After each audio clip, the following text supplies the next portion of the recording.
우리 집에서 가장 예측 가능한 건 시간표다. 아버지는 아침 8시에 출근하고 나는 그보다 조금 늦게 집을 나선다. 수업이 끝나면 저녁 무렵에 돌아온다.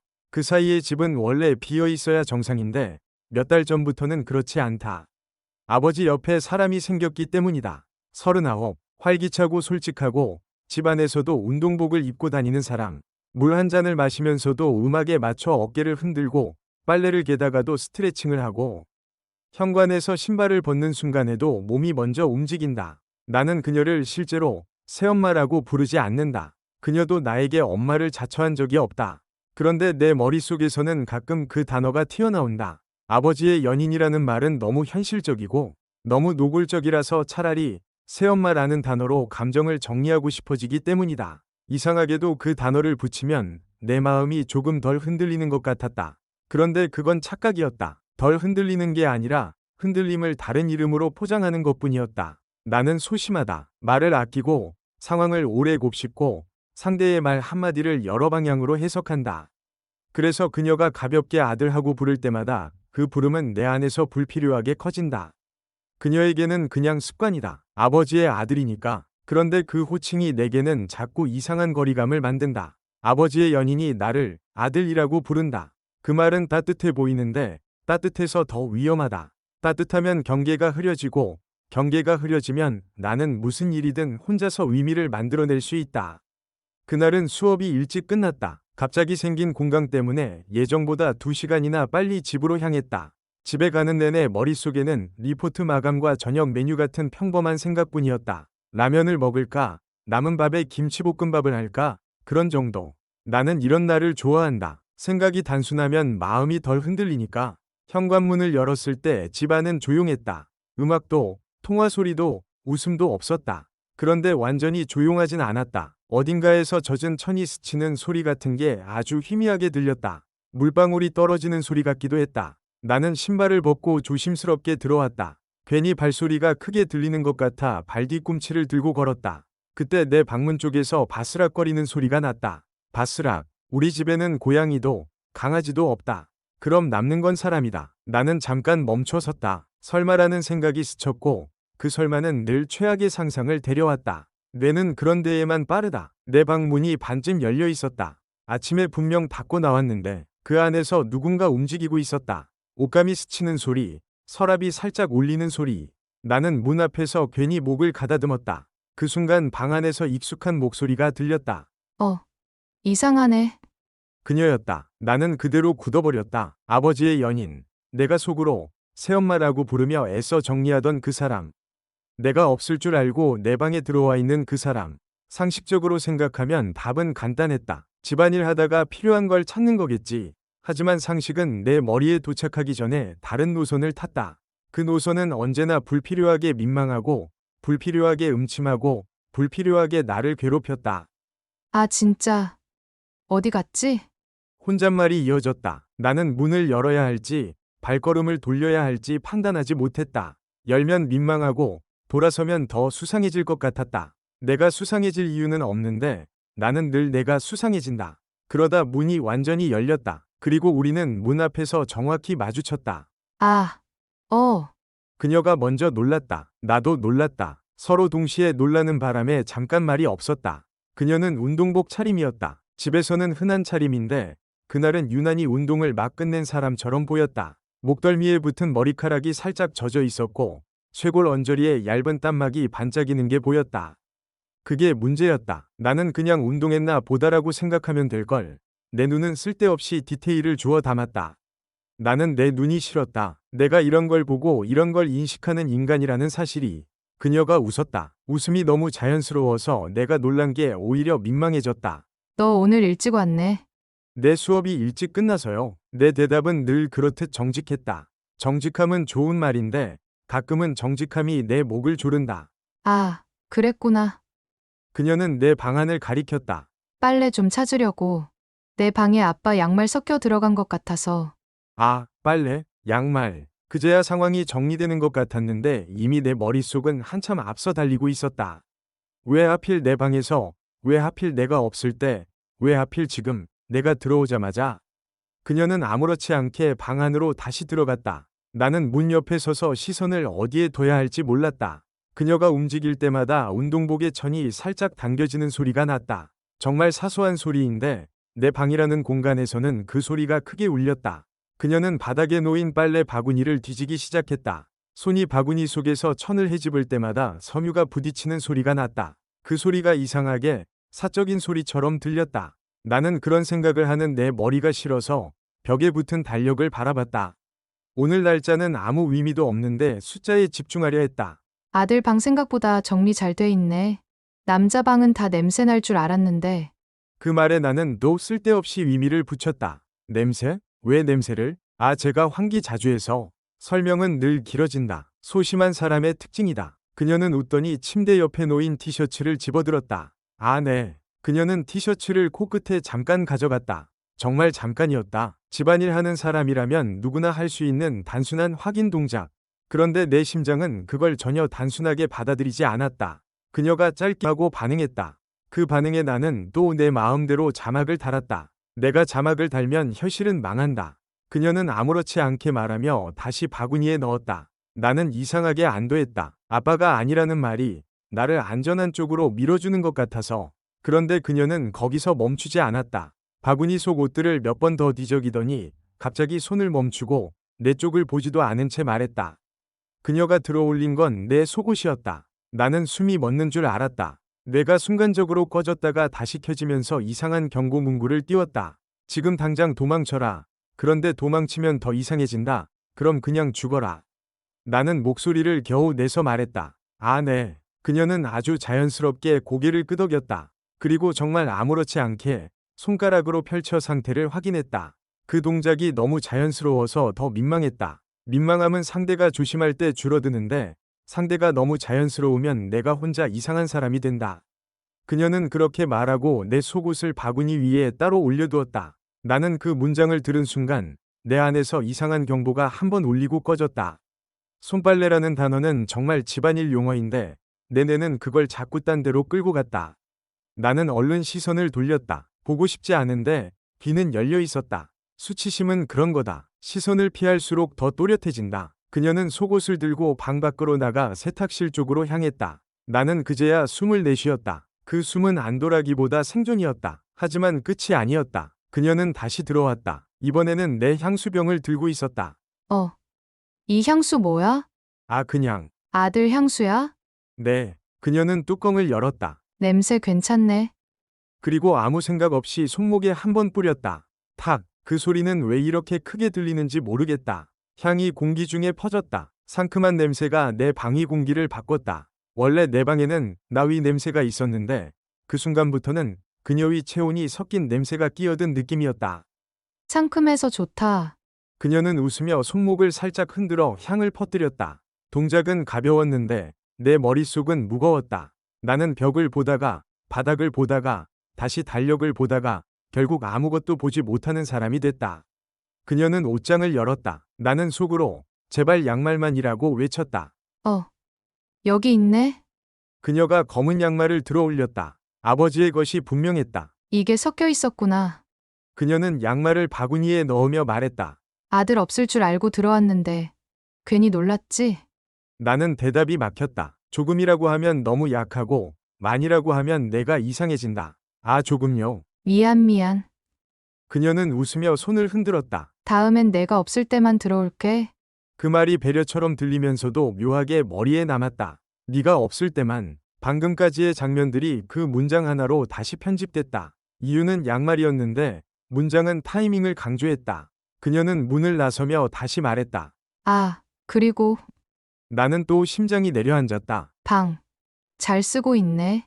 보기 좋아. 그 말은 정말 아무 의미 없었을 것이다. 그런데도 나는 그 말을 오래 곱씹었다. 보기 좋아가 방을 말하는 건지, 정리를 말하는 건지, 아니면 내가 보고 있다는 사실 자체를 말하는 건지. 나는 그런 상상을 하는 나 자신이 싫어서 그 문장을 머릿속에서 지우려 했다. 지울수록 더 선명해졌다. 문이 닫혔다. 집은 다시 조용해졌다. 나는 방 한가운데 서서 방금까지의 상황을 되감기처럼 떠올렸다. 빨래, 양말, 속옷, 손빨래, 향수, 웃음, 그리고 타이밍. 모든 건 지나치게 일상적이었고, 그래서 더 해석의 여지가 많았다. 잠시 후 거실에서 그녀의 전화 통화 소리가 들렸다. 아, 맞아. 진짜 웃겼어? 아들이 갑자기 들어와서 깜짝 놀랐다니까. 그녀는 웃었다. 똑같은 웃음이었다. 그녀에게는 그냥 해프닝이었다. 하지만 나에게는 내 방이라는 내 세계가 아주 쉽게 열릴 수 있다는 사실을 확인한 날이었다. 그날 이후 이상한 변화가 생겼다. 그녀는 여전히 발랄했고, 여전히 운동복을 입었고, 여전히 집 안에서 땀을 식혔다. 가끔은 운동을 끝내고 들어와 현관에서 신발을 벗으며 아 더워하고 중얼거렸다. 그리고 그때마다 나는 부엌에 있어도 내가 마시는 물이 갑자기 목에 걸렸다.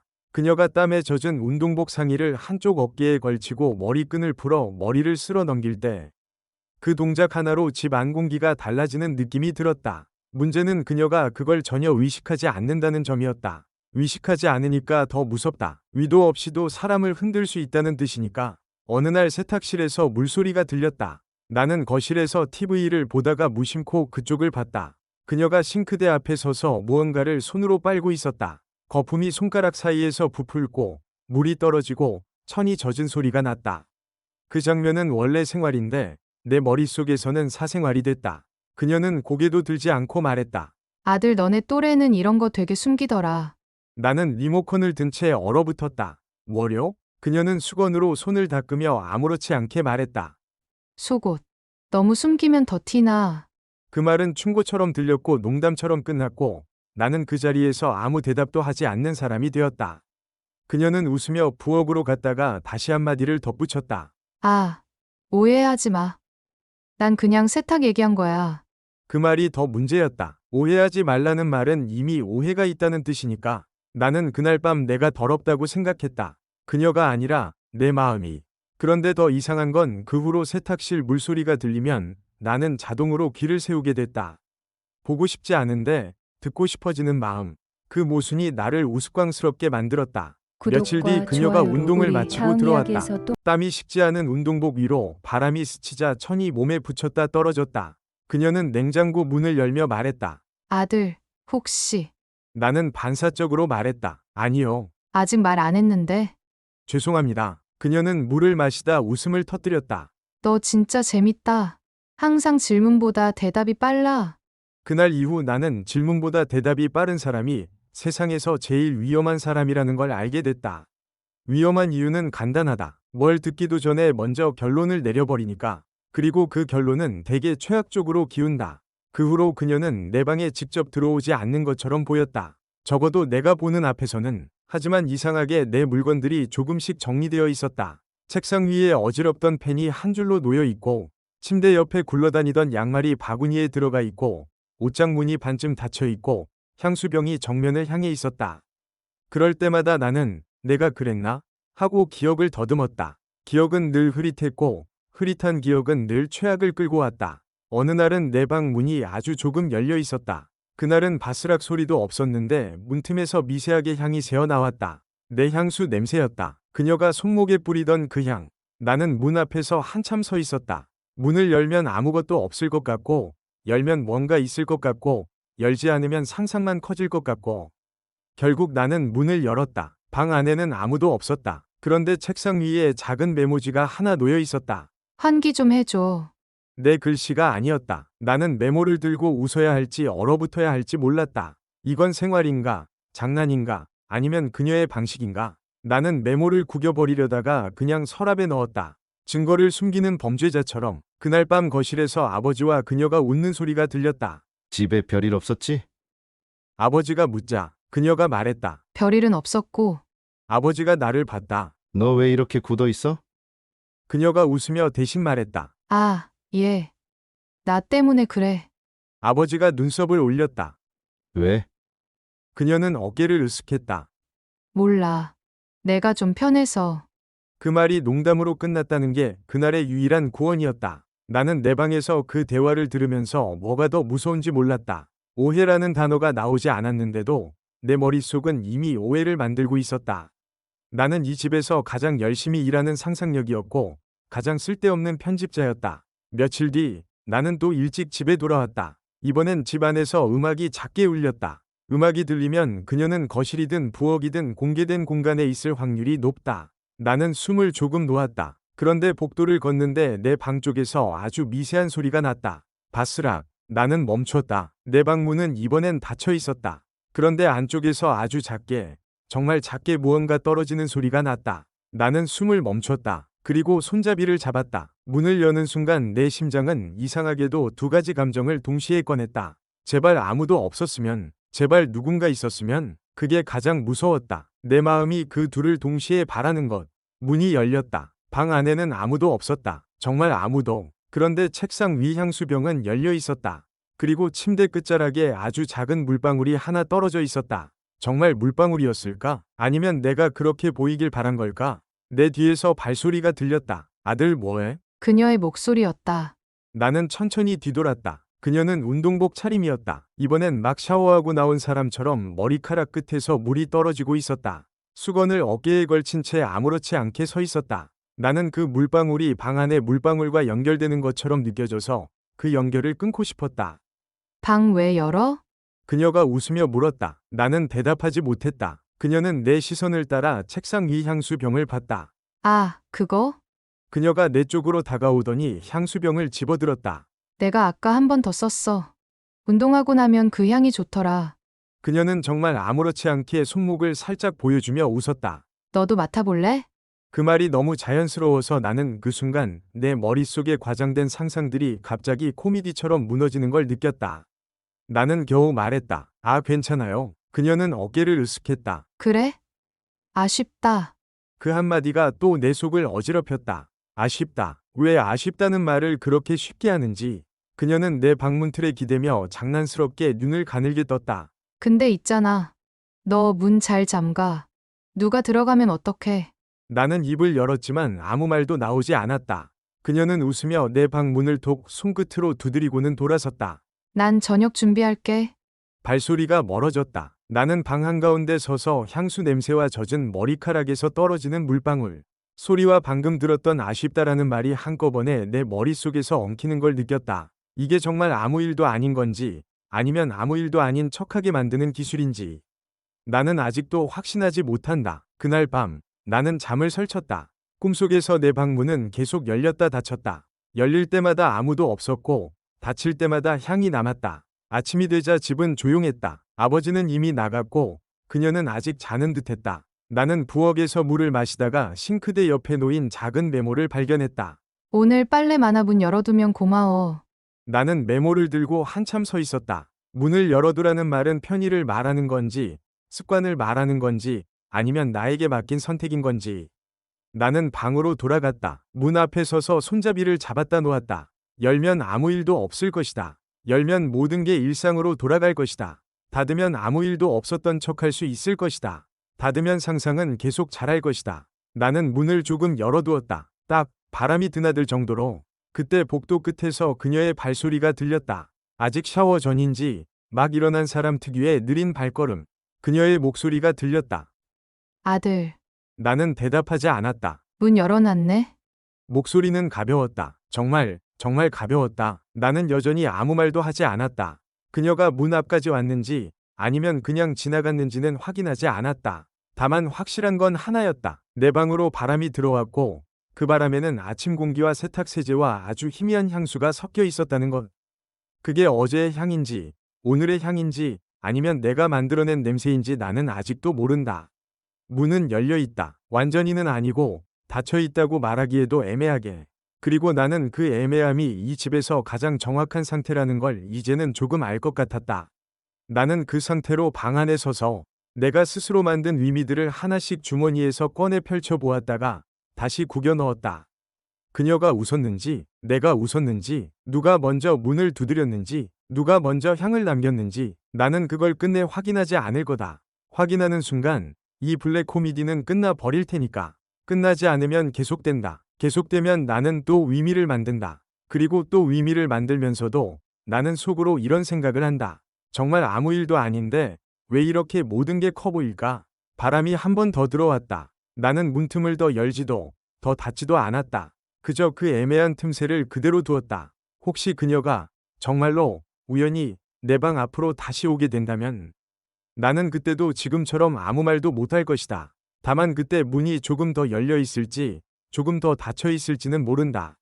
나는 아직도 확신하지 못한다. 이 집에서 누가 더 위험한지, 그녀의 자연스러움인지, 내 상상력인지, 그리고 사실 그 두 가지가 서로를 키우고 있다는 것만은 확실하다. 구독과 좋아요로 우리 다음 이야기에서 또 만나요.